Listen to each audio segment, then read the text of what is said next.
Mudança, bota tudo no container e... Nossa. Vai. Fez uma exportação bagagem desacompanhada, então. Acho que... aí, assim, tinha que fazer... Deu canal vermelho também? Tradução. Eu gostaria que a aduana brasileira tivesse mais participação para começar, que eu não fosse a única oficial técnica da OMA. Eu vou te falar que eu não imaginava que o Voicecast ia falar já 3 vezes sobre a OMA, que essa é a terceira vez. Algum episódio pra... Não? Então o último teve o Marcos, né? Não deu tempo, depois eu vou procurar o dele. Ficou bem legal. Ficou bem bom, cara, gostei bastante. E gostou, né? Agora tá aqui pra falar da OMA, né? Na verdade, isso aqui é só parte do meu plano de dominar o podcast. Olha só. Muito bom, tá indo bem, né? 2 seguidos já, cara. É o primeiro seguido. Então, que massa, mas eu tô bem feliz aqui que a gente vai poder fazer esse conteúdo contigo. Que baita oportunidade. Mas vamos pra pauta, então. Saudações, movimentadores da balança comercial ao Invoicecast. Sim, tô com o Marcos aqui de volta, porque assim que a gente terminou a gravação, ele falou, cara, a Yara, ela trabalhava na OMA. E como eu queria muito falar da Organização Mundial das Aduanas, ela tá vindo pra cá, que tal a gente gravar um podcast? Eu falei, bora, vamos voltar então a falar aqui da nossa linha editorial, que é falar das profissões do comércio exterior, e agora a gente foi longe. Não vamos falar só da Receita Federal, não vamos falar do mapa, não vamos falar dos órgãos públicos, não, a gente foi lá pra Bruxelas para conversar sobre essa profissão da Yara, que é oficial técnica sênior na diretoria de tarifas e comércio da Organização Mundial das Aduanas. É claro que eu tô lendo isso, né? Que não ia ser fácil. Então, antes da gente começar, vou dar os recados de sempre. Se você já tá aqui com a gente, lembra de seguir, curtir, comentar, compartilha, manda pra alguém, cara. Esse papo hoje vai estar muito massa. E se isso aqui tá acontecendo, é porque a gente tem apoiadores. Nós temos a Get, a Interfreight, a Nowports, a Ship2Ship, a DAT, Mal a Câmbio, a Inglobal, Locomex. E lembrando, tá? Semana que vem, quando isso aqui for ao ar, já vai ser Intermodal. Nós vamos estar lá na Intermodal, vamos ter um espaço pra gente, então vai lá conversar com nós. Se você estiver interessado no serviço da Invoice Content, vai ter promoção pra Intermodal. E claro, se você for ouvinte do podcast, prestigia, vai lá trocar uma ideia com a gente, que vai ter uns brindes legais também pros ouvintes.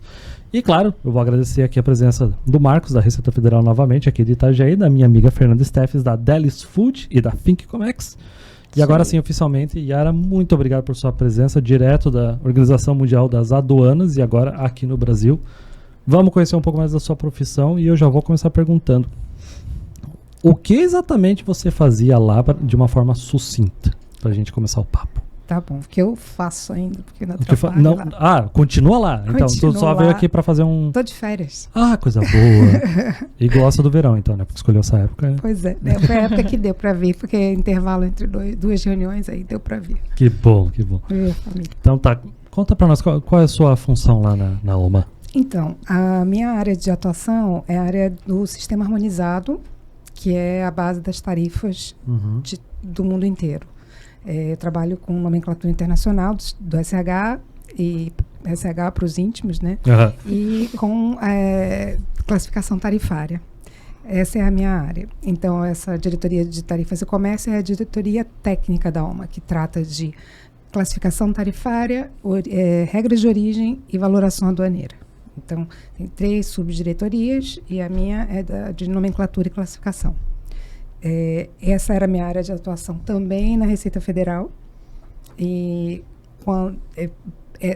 no maior parte do tempo que eu trabalhei na Receita Federal, nos órgãos centrais, eu trabalhei com nomenclatura do SH e classificação. Então, o link para trabalhar lá veio da minha atuação na Receita Federal. Que massa. Como é que foi esse convite? É um convite? É um vestibular? Como é que funciona? Que aí você já está na Receita Federal, é isso? Sim. Entrei na Receita Federal em 2001, nos órgãos centrais, trabalhando na área aduaneira. Então, quando eu fiz o concurso para a Receita Federal, o concurso era dividido em 4 áreas, né? De tributação, aduanas e agora nem me lembro quais eram as outras 2, a fiscalização, a tributação, a aduana e a outra, agora não me lembro. Em que cidade que tu começou? Em Brasília, nos órgãos centrais. Mesmo. Era a única possibilidade na época para conciliar a vida familiar com uma mudança do Sudeste, né, do Rio, de São Paulo, para morar em Brasília. E então a área aduaneira era assim, a que despertou mais interesse. Eu me preparei para aquela área. Então, comecei a trabalhar... Desculpada, o concurso era separado por área? Era separado olha por só. área. Era. Sim. Porque foi diferente pra ti? O meu foi um concurso único só, tanto para tributos internos como aduana. Não tinha essa separação. Você decidia para onde você ia, estando dentro da Receita já. Então tá. Anteriormente tinha sido assim, aí depois mudaram e agora não sei como é que é, se vai ser assim de novo. Bom.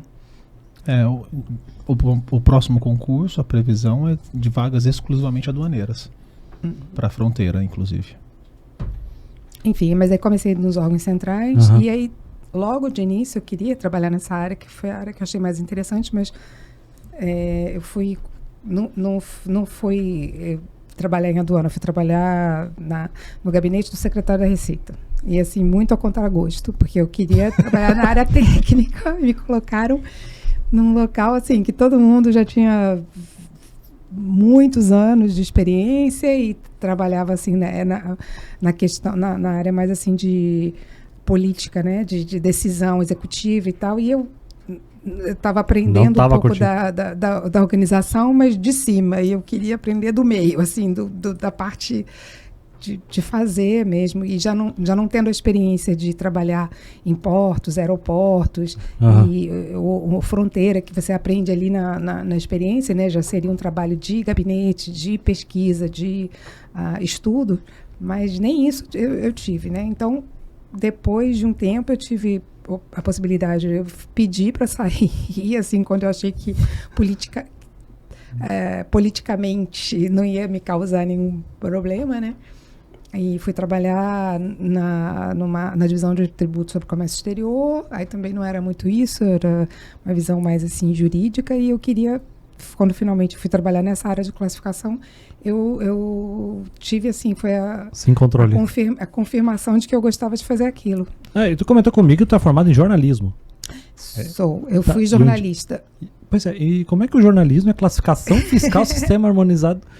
Dois amores bem diferentes, né? Mas é engraçado que o Marcos até tem essa questão, que ele também é formado em comunicação, né? Então teve um link aí. Tem uma coisa legal na Receita, que é justamente que é um concurso de carreiras abertas, né? Então você acaba agregando pessoas de diversas áreas, né? Eu acho que da última vez que eu ouvi, a maior parte das pessoas na Receita são engenheiros ou dentistas. Então, nossa, é uma maluquice, né? Mas cada um agrega com alguma coisinha ali, né?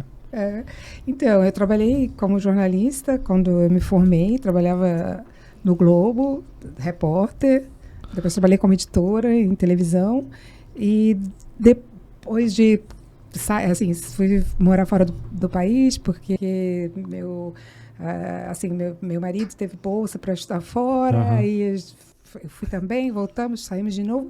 E aí, a minha decisão de mudar de área, quer dizer, eu não estava muito satisfeita mais com o jornalismo, mas foi mais, assim, uma questão pragmática. Eu estava grávida e eu, como jornalista, eu vi, assim, que eu queria acompanhar, tá em casa mais cedo, ter um horário melhor, porque, assim, trabalhando como repórter, não ia dar. Aí eu fui ver justamente qual era o concurso. Nunca tinha passado pela minha cabeça ser servidora pública. E aí, conversando com uma amiga lá, ela tinha passado no concurso da Receita, por que você não faz? Porque, assim, qualquer formação, né? Mesma história. Aí, então, comecei estudando 3 horas por dia, no final depois de 2 meses, estava estudando 10 horas por dia e 12 horas por dia.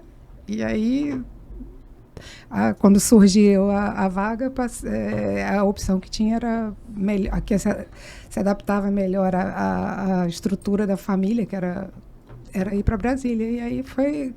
tu não estava em Brasília ainda? Não. Morava em São Paulo. Morava em São Paulo. Yara, você acha que a sua formação em jornalismo que foi determinante para você ser lotada no gabinete do secretário? Isso e o fato de falar outras línguas. Mas a formação em jornalismo foi... Abriu portas. O secretário, à época, disse que queria alguém que escrevesse bem, que pudesse elaborar um texto coerente, tudo isso, né? E o fato de saber línguas também ajudou. Então, mas você já falava mais? Eu falava inglês e francês. portunhol. Na época eu falava portunhol, agora depois eu estudei espanhol. Isso que é complicar na vida, né? Às vezes tu quer esconder tuas qualidades pra fazer um negócio diferente da vida. Então, eu tô vendo que tu sabe jornalismo, fala outros idiomas, vem pra cá com a gente. Então, eu não quero. Eu não quero, foi quase isso. Eu não quero, eu quero trabalhar na área técnica. Eu adorei esse negócio de se harmonizar. Pois é, foi isso, foi mais ou menos isso. E aí depois... pelo fato de, quando eu fui trabalhar na aduana, né, também precisava traduzir as atualizações do sistema harmonizado. Ah, verdade. Então, eu fui, também fui o meu conhecimento de línguas ajudou nisso, assim, porque eu não era engenheira, eu era cheia de engenheiro, como o Marcos falou. Então, engenheiro é bom para classificar, porque consegue entender o funcionamento do produto e tal, não sei o que lá. Mas, bom, eu não era engenheira, não era química, mas... E virou uma engenheira, e virou uma tradutora técnica, né? Porque esse tipo de tradução... Acrescentou mais uma habilidade das que já tinham, né? Pois é. E aí precisava, para as reuniões do comitê, do sistema harmonizado, alguém que falasse o inglês ou o francês, porque na época não tinha interpretação simultânea em português, nem em outras línguas. Então, eu fui a primeira vez acompanhando um colega que era experiente, que tinha acabado de retornar da OMA, foi a primeira pessoa da Receita Federal a trabalhar na OMA. Quem foi? Álvaro Ribeiro, um amigo super querido, depois foi meu chefe. E ele, assim, foi meu mentor nessa área de sistema harmonizado. Assim, me explicou como funcionava a OMA. Foi, assim... me deu o caminho das pedras. E, assim, foi ele que começou a apresentar a OMA, então? Foi. E aí, assim, a primeira reunião que eu fui com ele começou tinha uma discussão de um tópico, e aí ele começou a falar, e eu achei que... Lá em Bruxelas já, Lá em Bruxelas. Eu achei que eu ia ficar ao lado, assim, eu vim para aprender, né? Eu vim para aprender. E aí, no meio da história, ele falou, e agora a minha colega Yara vai continuar aqui a discussão, e eu tremendo embaixo com as pernas tremendo, morrendo de vergonha. Ai, Deus. Em inglês, né? Claro. Fazendo intervenção, assim, na frente daquele mar de gente, né? E aí, depois, no final daquela... Na reunião seguinte que eu fui, né, aí tem a eleição para ser o presidente do comitê, presidente do grupo de trabalho e tal. E aí o diretor adjunto veio e perguntou, a gente vai indicar o seu nome para você ser a presidente do grupo de trabalho. Aí tu não fazia ideia disso? Não, aí porque eu não sabia nem como funcionava isso. A eleição, entre aspas, né? Mas combinado antes, assim, eles veem quem tem habilidades e tal e pedem, e aí alguém vai confirmar aquela indicação, né? E o comitê aprova meio que por unanimidade e tal, a indicação, a eleição. E aí eu ia dizer, mas eu não tenho... Ele não deixa nem eu terminar. E ele...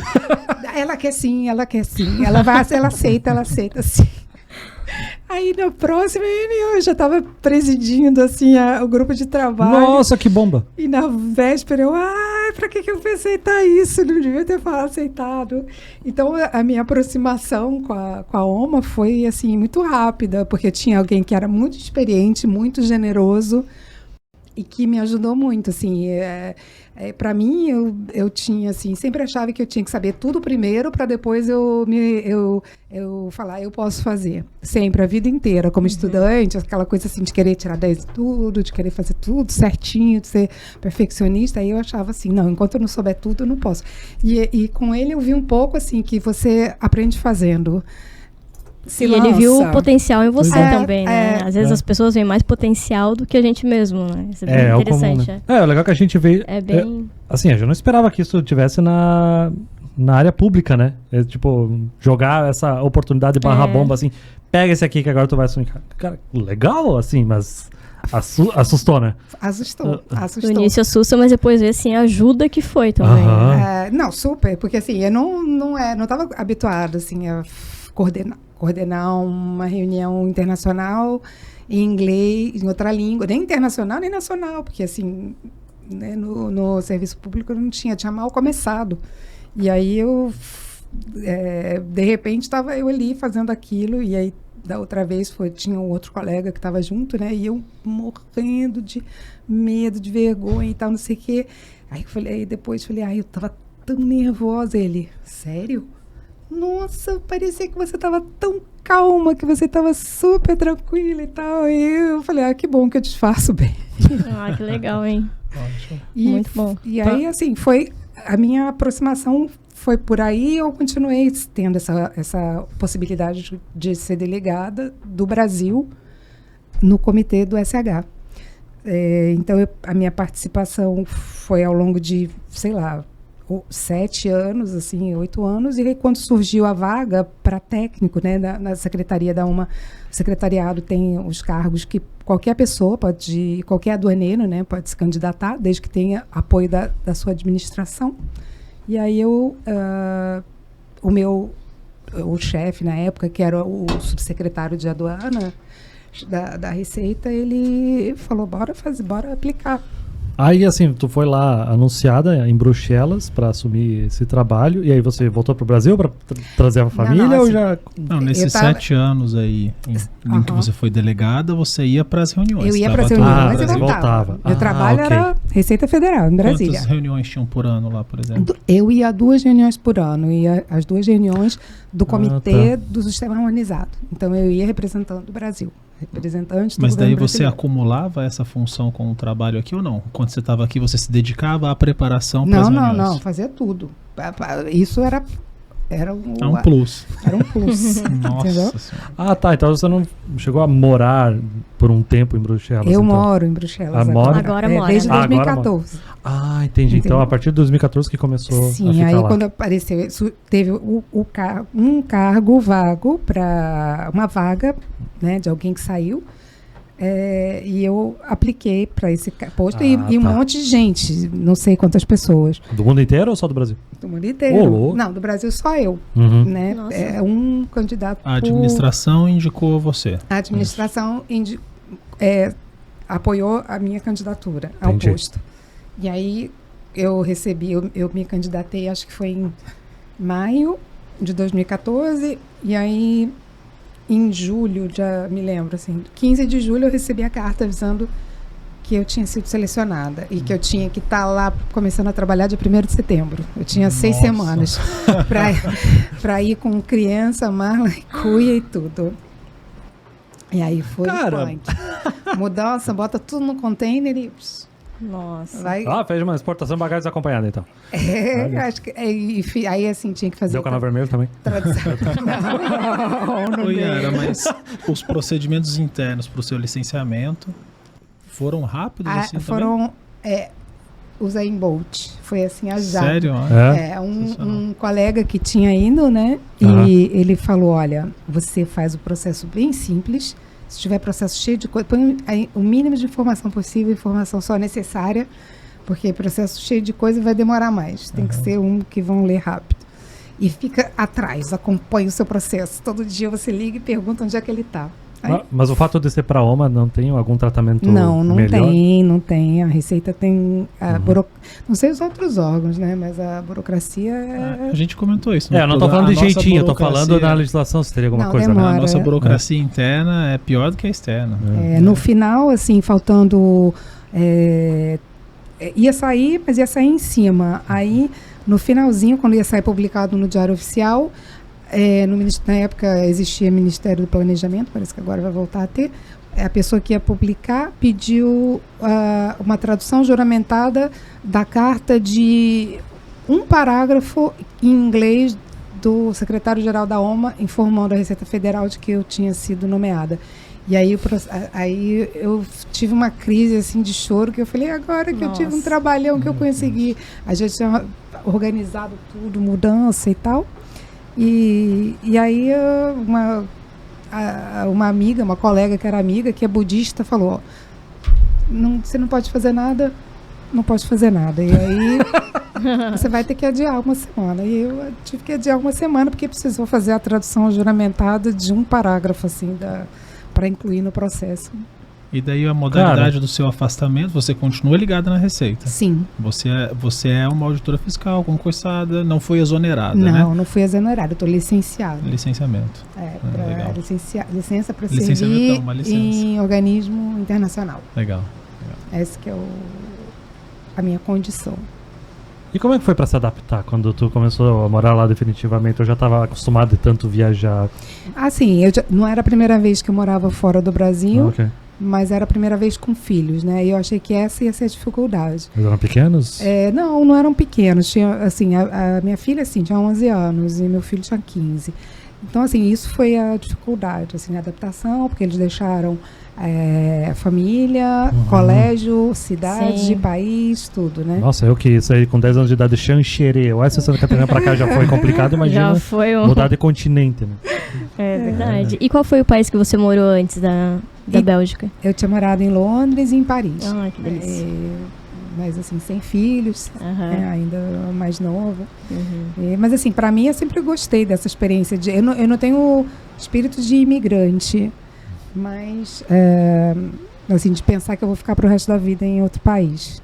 Mas eu gosto dessa experiência, assim, de não saber, de não conhecer, de poder descobrir. Desbravar, né? Legal, né? Não sei o que tem depois daquela esquina ali. Sempre, assim, eu cresci, passei infância e adolescência em cidade pequena, aí fiz universidade em cidade grande.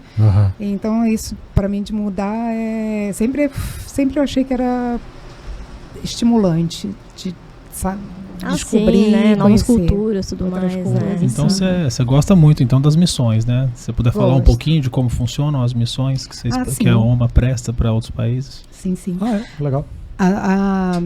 Parte do meu trabalho, quer dizer, como secretariado, o trabalho permanente, né? É bastante assim de preparar documentos e responder consultas dos países, mas tem a parte das missões também que você vai para fazer capacitação, missões de atividades de capacitação, né, de formação para os países que pedem essa formação na área técnica. Então, desde que eu fui para lá, né, em 2014, eu conheci assim países que eu nunca imaginei, assim, fui a lugares que eu não queria, que normalmente você não imagina que você vá assim, porque você tempo e dinheiro, né, recursos finitos, tira férias uma vez por ano, planeja, faz uma viagem. E aí assim, fui para o Butão, pro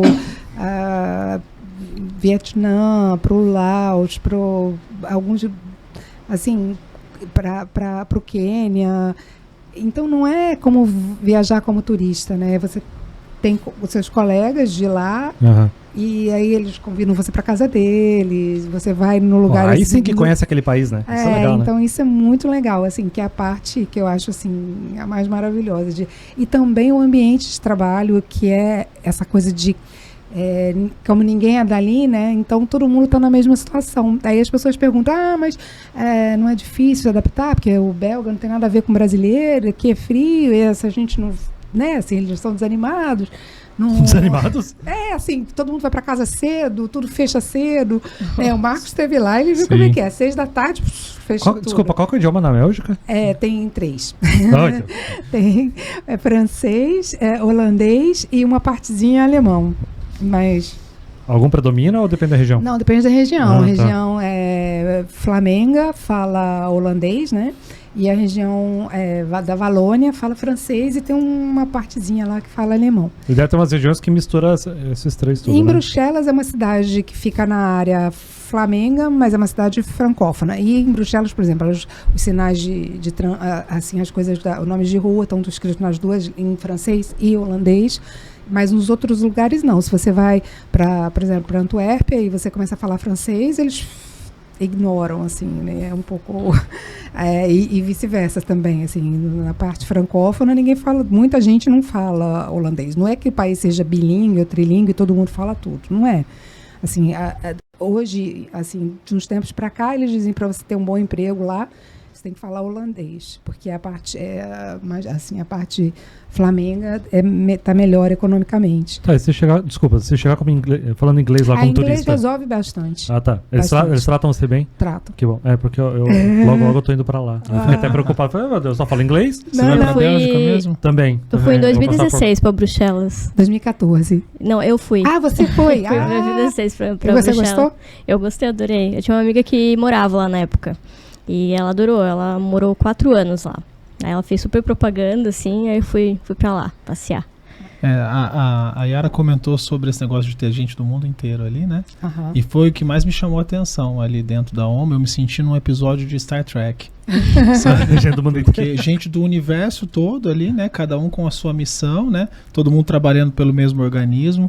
E é muito legal essa troca de experiência ali, todo mundo com um sotaque específico. Então você fala francês ou inglês com a galera, sempre tem um sotaque carregado de lugar. Sim. E daí verdade. O mais gostoso é sentar e conversar com essa galera, saber da realidade deles e tudo mais. Então, tive a oportunidade, o programa de que eu participei era um programa francófono, né? E com países de língua francesa da comunidade africana. Só eu e uma colega da Moldávia que não éramos africanos, né? Então ouvi eles falando com um sotaque pesado, né? Muito diferente, com muitas palavras misturadas com o dialeto local, sabe? E daí eu ouvi um pouco de como funciona a aduana nos países deles e ver que é uma realidade completamente diferente da nossa aqui. Eu acho que é o mais bacana ali, né? Essa troca de experiência do dia a dia, né? Realmente especial. Sim, é bacana. E essas missões era para fazer, digamos assim, uma capacitação no sistema harmonizado? É isso que se realizava? Algumas vezes sim. Tem outras, às vezes são missões de diagnóstico para você entender muito bem por que não está funcionando. Então, às vezes, não é nem que você vá direto para organizar um treinamento. Vamos ensinar a classificar produtos de agricultura, máquinas e têxteis, vamos supor, né? Que às vezes é bem específico. A gente está tendo problema aqui com capítulo 84 e 85, entendeu? Que é a área de máquinas e produtos eletrônicos. Então, a gente quer o foco nisso. Às vezes não é isso. Às vezes é assim, olha, a gente não sabe o que fazer para melhorar. Então, você vai ter que fazer um diagnóstico, assim.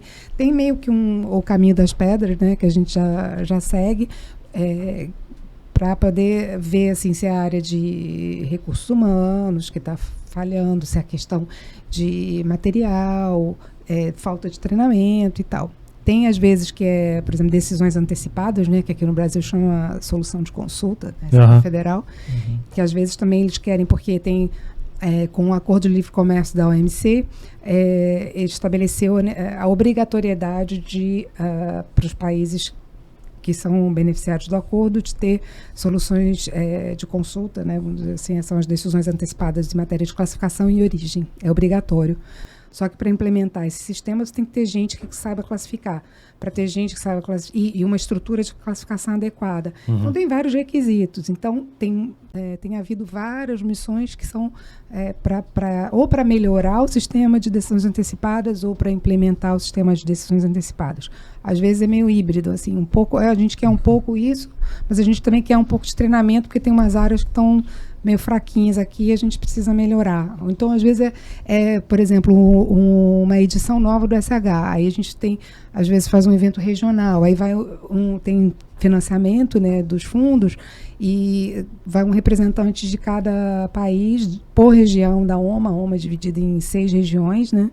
E a gente organiza os eventos, assim, os workshops, e com os representantes para poder apresentar as mudanças do SH, para poder cada um desses representantes depois tentar reproduzir isso e implementar. Disseminando a informação. Nos países. Dessa última vez a gente fez tudo online, né? Foi meio complicado, porque não tem o mesmo efeito, não é, na minha opinião, né? Não é tão... eficaz e dá um pouco de desânimo, você não vê, você pede para as pessoas ficarem... a gente pedia, olha, por favor, fica com a câmera ligada. Ninguém fica todo o tempo com a câmera ligada. É que tem uma conexão que o online não consegue, que o pessoal presencial com... Né? Tanto que quando passou a pandemia e voltamos até eventos mais presenciais, meu Deus, a gente tá com uma saudade, né, cara? Sim. Mas eu achei legal que a OMA vai até os países que estão precisando de suporte, né, cara? Mas eu queria só saber se isso parte da OMA ou se o país demanda isso da OMA. Olha, OMA, estou precisando aqui de uma capacitação. É a segunda opção. Tá. É o país que fala, eu estou precisando disso. E aí, tem uma vez por ano, tem um levantamento por área, do que está precisando, e aí os recursos tem um plano corporativo e tem um plano de entrega dentro do plano corporativo.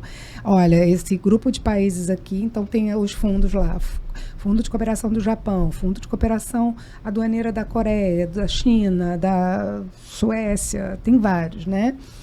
Da União Europeia. Então, a OMA tem essa lista de pedidos nas diversas áreas, né, de luta contra a fraude, de facilitação, né, no caso de valoração da área que eu trabalho, né, de sistema harmonizado, de origem. Então, de acordo com os pedidos, os gerentes dos fundos, eles vão alocando os recursos e aí, dependendo da quantidade de recursos, vai vendo o que dá para fazer. Gente, se vocês estão vendo esse barulho, é uma baita chuva que tá caindo aqui, tá, gente? Trovoada. Nossa. Era esse barulho, então, antes? Que eu achei que era o ar-condicionado, Nicolas? Sim, tu ficou me incomodando 5 minutos achando eu que jurava que era o ar-condicionado e tava chovendo. Nossa, você tava tacando um toró, como eu ouvi falar aqui. Tá, então, mas, Yara, nessas missões aí, você deve passar por umas situações bem atípicas, né? Não tem nenhum perrengue? Tem. As curiosidades. Perrengue. Que a gente tá interessado nisso. Então, tem, assim... Perrengue chique. Perrengue chique. Tem, assim, pra mim, o pior perrengue foi uma turma de um país, assim, que pediu, né? E o dinheiro foi lá, a gente organizou tudo. Vocês vão em quantos, assim, mais ou menos? 2, geralmente 2. Então, tinha... A turma, eu vi que o pessoal, assim, mexendo no celular. Vocês jovens. Antes de começar, eu já falei, olha, por favor, por gentileza, né? Por uma questão a nova geração. Vamos manter o celular desligado e tal. E aí, eu falei... Sempre peço para as pessoas se apresentarem, para dizerem em que trabalham, né? Aí, assim, eu vi que a seleção tinha sido mal feita. Era como se... Porque tem países que você vai que as pessoas te agradecem. Ai, que coisa boa que vocês vieram. A gente está um tempão querendo precisando dessa formação. Você falou da sua colega da Moldávia. A gente teve uma experiência boa, né? Antes de falar do perrengue. Aí, lá, eles ficaram tão agradecidos, tão gratos, porque eles realmente querem melhorar. E eles queriam ver o que precisava para melhorar. E já estão fazendo, botando em prática tudo que a gente comentou.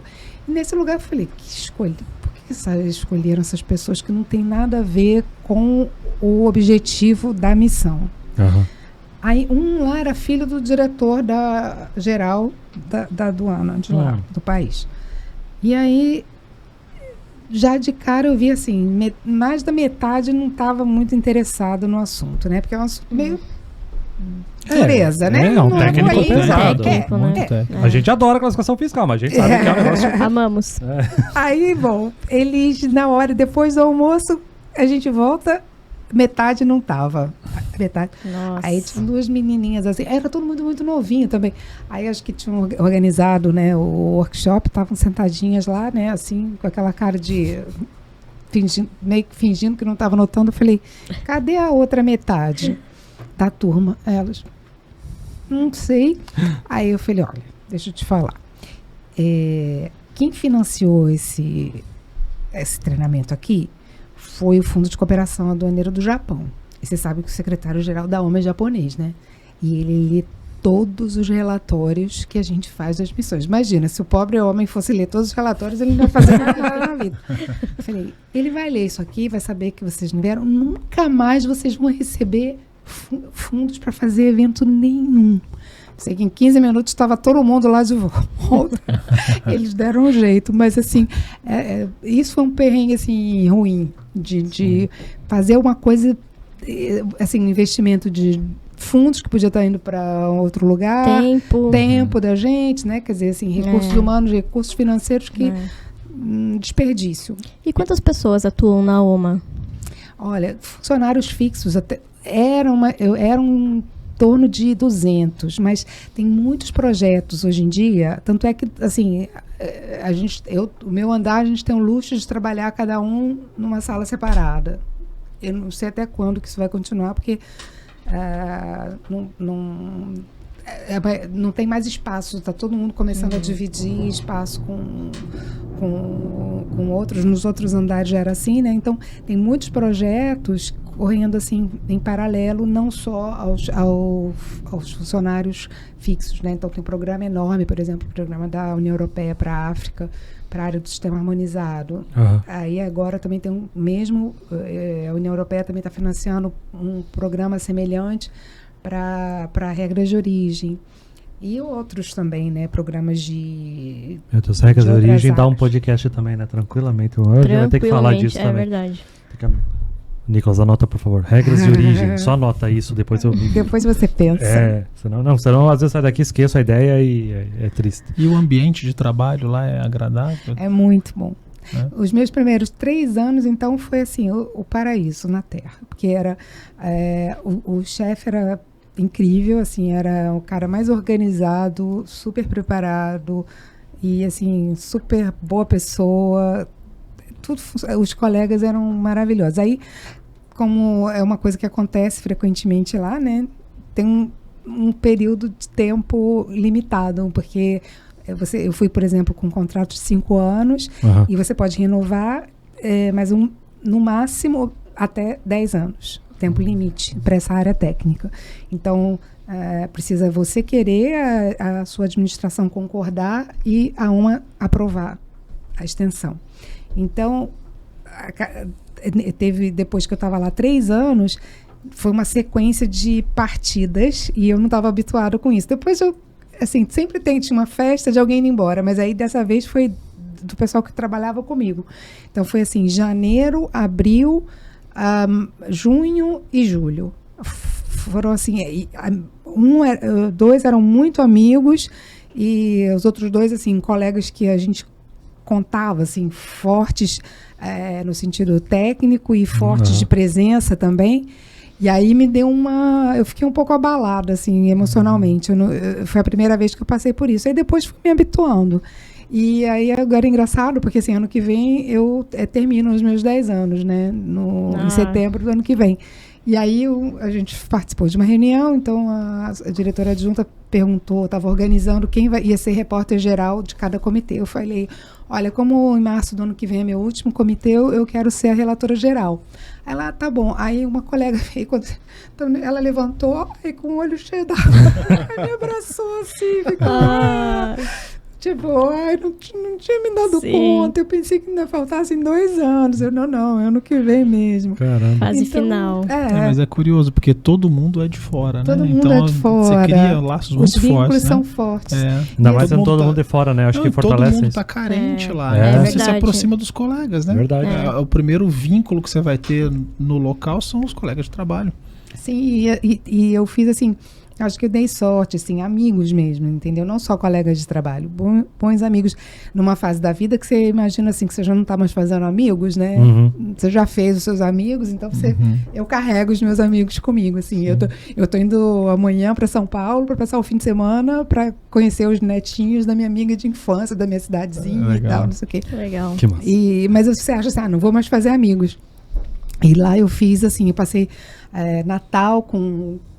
Assim, uma vez fui convidada para passar Réveillon, estava assim, eu e meus filhos, com colegas de trabalho que falaram, não, vem ficar com a gente. Aí já levei gente que estava sozinha no Natal, aí vamos passar lá em casa, entendeu? Aí passaram o Natal com a gente. Então tem um vínculo que eu acho assim, se você vai trabalhar numa empresa belga, é outra história. É outra... Flexibilidade, você diz? Não, assim, o ambiente. Não tem nada a ver, a ver. Assim, eu conheço, porque tem uma comunidade brasileira muito grande na Bélgica. Sim. E aí eu conheço brasileiros que eles falam, mas como é que o seu...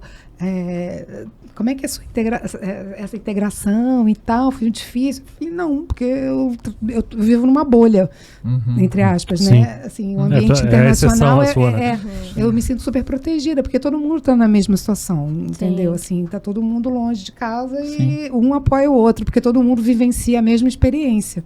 E das nacionalidades ali com quem você conviveu, qual você acha a mais difícil ali, mais chata, e por que são os argentinos? Que gratuito. Ai, meu Deus. Não, sério, mas qual que é a nacionalidade que você considera mais difícil? Nenhum.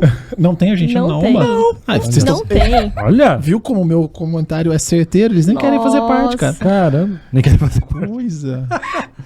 Não, mas olha, eu não tenho. Eu vou te falar o que foi mais fácil. Então, assim, eu tenho assim bons amigos de vários lugares. Assim, minha melhor amiga é espanhola, por coincidência, ela é da terra do meu avô. Um outro amigão também espanhol. Tenho uma super amiga búlgara que voltou para a Bulgária. Tenho amigos japoneses. Acho que de cada cultura, tem uma super amiga coreana, de cada cultura a gente vai, assim, eu tenho coisas que eu admiro muito. Sim. E aí, assim, dos orientais eu admiro, o fato de, assim, a dedicação, o perfeccionismo, o querer fazer tudo. O zelo, né?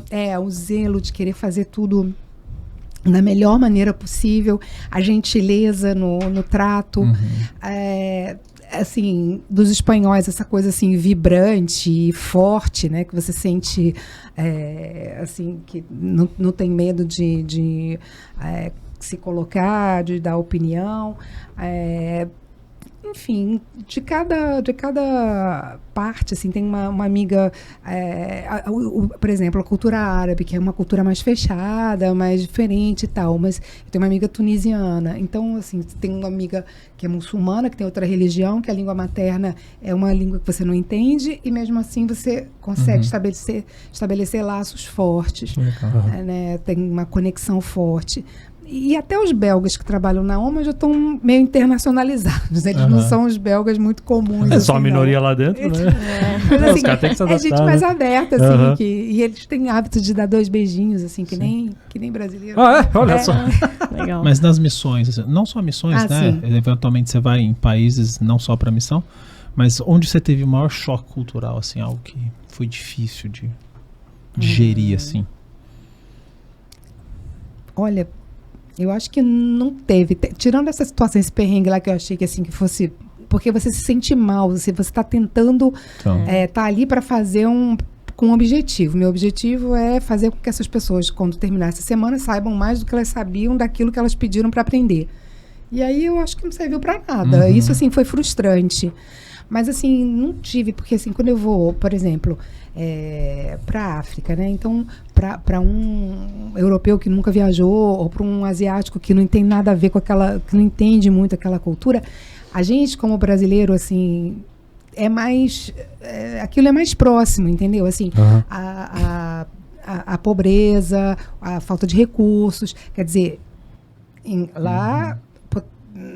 ao quadrado ou ao cubo, né, do que eu já vi, assim, eu sou do Rio, eu já vi em São Paulo, então, assim, basta você sair de um centro de uma grande cidade, ou mesmo no centro de uma grande cidade, você se depara com isso, né, algumas partes do Brasil que tem muita pobreza. A nossa desigualdade social nos prepara para isso, né? A nossa desigualdade, né, exatamente, nos prepara para ver isso, né, só que lá em um grau maior. Então, não chega a ser chocante para a gente, talvez para um asiático, para um europeu, mas, assim, todo mundo trata isso de uma maneira muito... Isso também é importante, assim, você entender que dentro das limitações do outro, ele está fazendo o melhor, ele está tentando... E é bom quando você vê que você é parte daquele processo, né? Não é blá, blá, blá, isso de dizer... Se você conseguir classificar direito, corretamente, fazer uma classificação tarifária, tiver um sistema que funcione, vai arrecadar mais. Então, se você conseguir arrecadar mais e o governo não roubar, então, se o gasto, a qualidade do gasto for boa, você pode melhorar um pouco a vida da população com um trabalho técnico bem feito. E se você se sente parte disso, é gratificante. Legal. Né? Então, é legal isso, assim. E quando você vai para um país, assim, tipo Japão e tal, que você vê, assim, super desenvolvido, né? Nossa, aí você fica... Outra realidade. Inveja. Né? Acho que todo brasileiro... Seria legal, assim, se o brasileiro fizesse um estágio de Japão, assim, para melhorar a organização, o respeito, um monte de coisa. E o contrário, eles também faziam um estágio de Brasil para dar uma quebrada, assim, na rigidez, né? Nesse sentido aí, é bem legal até citar aqui, a OMA tem muitos programas que trazem os países, os aduaneiros de fora para lá, para participar de coisas na aduana. eu tive o privilégio de participar de um, mas o atual delegado de Dionísio Cerqueira foi selecionado agora para uma bolsa de mestrado no Japão. Ah, que legal. Que é justamente o fundo aduaneiro lá do Japão que promove, é um mestrado em defesa de propriedade intelectual. Nossa, ele tem um trabalho muito forte disso ali na fronteira terrestre, o Mark, até parabenizar ele, mas é muito legal justamente. A inserção ali na cultura, é um mestrado de 12 meses, é um programa sensacional, vai ele e a mulher dele, vão se mudar para o Japão incrível. Mesmo. E daí volta um cara extremamente qualificado. É super oportunidade. Volta para contribuir pra gente aqui. Pois também. Contribui pra gente, né? Até aproveitando o link do Marcos, existem cursos fornecidos pela OMA também para quem é de fora? Para quem atua fora da organização? Sim, tem... Esse curso, ele é pago, mas eu não sei, eu acho que nem é tão caro, assim, tem uma no meio do ano, porque assim, o calendário de atividades da UMA vai de setembro, o ano fiscal é de julho a junho. As reuniões começam em setembro, terminam em começo de setembro, terminam em fim de junho. Então, logo que termina o último evento, a última reunião, é a reunião do conselho, que é no último fim de semana de junho. E logo em seguida tem um evento que se chama Academia do Conhecimento, Knowledge Academy. E isso é aberto ao setor privado, mas é pago, né, um evento pago, e que tem uma série de cursos, assim, né? São cursos, né? São aulas nas áreas técnicas, né? Então, a parte de classificação fiscal, por exemplo, de valoração, essa área da área de tarifas e comércio, ela é bem forte durante essa... somos nós que preparamos, assim, tem um antigo oficial, que é um ex-diretor adjunto, que também, geralmente é ele que coordena a parte de classificação, né? E da classificação tarifária. E aí qualquer pessoa pode participar. Legal. As últimas edições foram online, né? Então ficou mais fácil. Pois eu ia perguntar se seria presencial ou online, né? Pelo menos ficar mais acessível no online, né? Para pessoa da iniciativa privada é massa isso, né? Legal. É inglês aí, creio, né? Inglês e francês. Todo evento tem tradução inglês e francês. Bacana. E algumas reuniões têm outros idiomas, assim como o idioma de trabalho. Eu até perguntei porque eu assisti um podcast daí sobre a OMA. Vou indicar para vocês. E lá comentava algo sobre isso. Eu vou te falar que eu não imaginava que o Voicecast ia falar já 3 vezes sobre a OMA, que essa é a terceira vez que E é curioso, né? Hoje é 9 de fevereiro, né? Mas hoje de manhã a gente teve a reunião da Comissão Local de Facilitação do Comércio, foi aqui na Univale, e nós fizemos um evento de celebração do Dia Internacional das Aduanas, que é celebrado em 26 de janeiro, em comemoração à primeira reunião do Conselho de Cooperação das Aduanas, aconteceu nessa data em 1953. Então esse ano a gente celebrou dessa forma, né? Foi até uma falha não ter se preparado para fazer algo no dia, mas a gente trouxe uma apresentação da Alfândega de São Francisco, da Alfândega de Dionísio Cerqueira, da Alfândega de Florianópolis, da Alfândega de Itajaí. Foi transmitido, o pessoal no Teams conseguiu assistir, cada um falando um pouquinho da sua unidade, sabe? Então a OMA tá na pauta. Que legal, sim. Que legal. Eu queria tirar uma dúvida contigo, porque você é oficial técnica. Sim. Mas existem outros cargos lá superiores, de repente um diretor da sua área. Sim. Você precisaria passar por um outro processo seletivo ou você poderia ser convidada simplesmente a ocupar esse lugar? Não pode ser convidada. Existem 5 cargos eletivos na OMA. O cargo de secretário-geral adjunto e 3 diretorias, né, de fortalecimento de capacidade, diretorias de facilitação e enforcement, né, compliance, seria luta contra a fraude, né? A gente não tem uma tradução boa para o português. E a diretoria de tarifas e comércio. Esses cargos, esses 5, são cargos eleitos para 5 anos. Então, qualquer pessoa que se sinta qualificada e que a administração considere que é qualificado, pode concorrer, e são os 185 membros da OMA que se reúnem durante o conselho para eleger um deles como diretor, ou como secretário-geral, ou como secretário-geral adjunto. E o cargo de oficial técnico, no caso eu sou oficial técnica sênior, porque depois de 5 anos eu fui promovida, né? Entrei como oficial técnico. E tem o cargo, cada diretoria tem um diretor adjunto, que não é um cargo eleito também, é um cargo assim, também você aplica quando tem uma vaga, alguém se candidata. E tem também pessoas que trabalham em áreas que não são técnicas, que aí precisam ser aduaneiros, entendeu? Tem outras áreas, por exemplo, a área de pesquisa, a área de publicações, comunicações, tem áreas que aí você não precisa ser aduaneiro. Como se fosse uma empresa mesmo, como né? se fosse uma empresa mesmo. Então, tem os funcionários fixos, né? Secretárias, os assistentes. Mas tem uma informação tua aí que não bate muito não, né? Qual? Porque o secretário da OMA está lá há 200 anos, né? O secretário-geral. Então, é um então caso não especial. bate muito não. Mas é o último ano dele esse. Vamos ver. Ele foi reeleito, ele entrou, ele foi secretário. Ele estava presente na primeira reunião, em 1953, né? Ele era secretário-geral adjunto, aí foi reeleito. Ele classificou as mercadorias do Titanic também?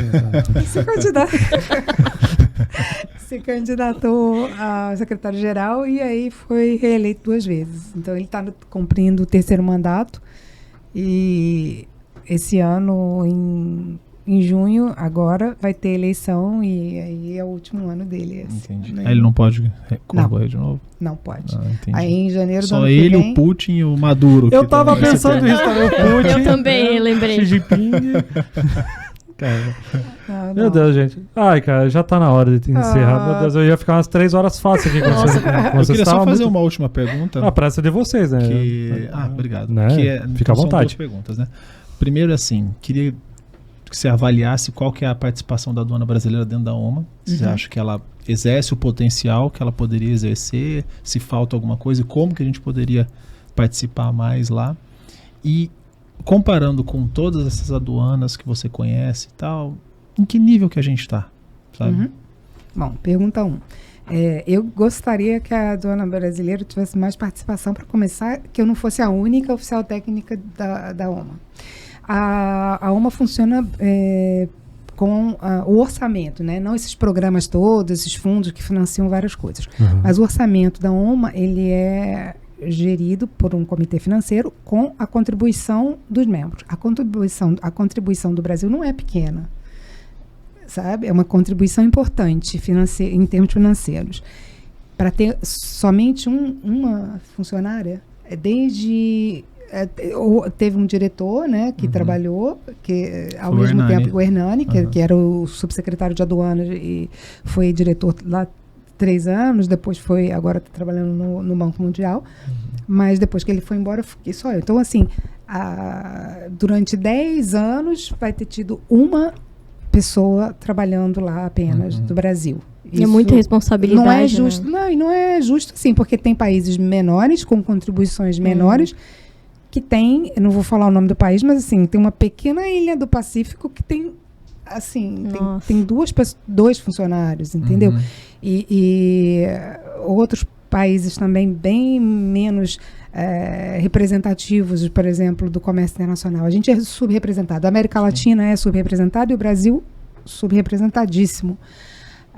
Eu acho que o Brasil também, a Receita Federal, tem a sua parcela de culpa porque não dá a devida atenção à participação na OMA. Então, por exemplo, o comitê do SH, a parte do SH é uma exceção. Desde que houve a primeira reunião, o Brasil sempre esteve presente, participa ativamente, mas tem áreas que a Receita tinha excelência e simplesmente abandonou. A área de valoração aduaneira, por exemplo, deixou de ter, por exemplo, o Hernani, que foi diretor, ele começou a OMA como delegado do Comitê de Valor.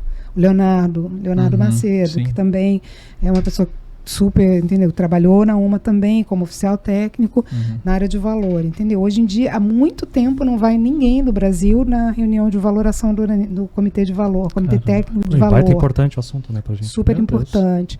E outras áreas. Então, às vezes tem reuniões lá, eu sempre olho para ver quem tá do Brasil. Várias vezes não tem ninguém. Eu sei que é difícil mandar, né, manter gente e tal. Mas, assim, até a participação nesses programas fellowship, programas de bolsa, que você participou, eu participei, eu sou uma ex-bolsista também. Então, assim, quando eu tenho programa, E se eu estiver lá, eles me pedem, você pode vir aqui falar para dar uma força? Olha, eu fui bolsista, fiz isso, passei por isso, porque... E aí minha trajetória foi essa, eu acabei vindo a trabalhar aqui como oficial técnico e tal. Então, eu vejo assim que falta um pouco também, a área internacional ou alguma área da Receita tinha que coordenar essa ligação com a OMA. Tinha que ter alguém voltado para o que está acontecendo na OMA e ficar em cima para que a gente fosse atuante. Isso porque foi a minha sensação lá. Né? A gente estava ali no curso, tinha colegas de países minúsculos, sabe? Realmente não representativos, e todos eles encontravam um colega que está trabalhando lá. É incrível. Sabe, dos seus respectivos países, né? Curioso. E eu encontrei a Yara. Só era pra gente ter mais gente representando, mais pessoas representando lá. E em termos de competência, me desculpe, mas a gente dá de 10 a 0 em muitos, assim. A Receita Federal é uma organização, é um órgão muito bem, assim, com todos os problemas que todos os locais têm. Assim, a gente tem excelência. Vamos olhar a parte boa. Vamos a valorizar. gente tem excelência. Olha o tamanho do país também, né? Do ponto de vista técnico, também. A gente realmente trabalha muito bem. A gente trabalha muito bem, entendeu? Então, sabe, é super burocrático, mas sabe o que fazer, entendeu? Tá sabendo o que fazer. Então, tivesse mais gente lá. Tem a questão da língua, que às vezes pode ser uma barreira. Às vezes a pessoa é super boa, técnica, mas não tem a competência linguística para poder estar ali. Mas tem já bastante gente para as duas coisas, entendeu? Então, me dá pena às vezes quando eu vejo que não tem. Eu sei quem poderia estar ali, eu falo fulano, beltrana, não vê, sabe? Assim, por que fulana não está aqui? Por que beltrano não está aqui nessa reunião, entendeu? Aí essa parte é meio... E a gente como aduana, assim, comparado aos outros países, o que você acha? Que lugar que a gente ocupa nisso?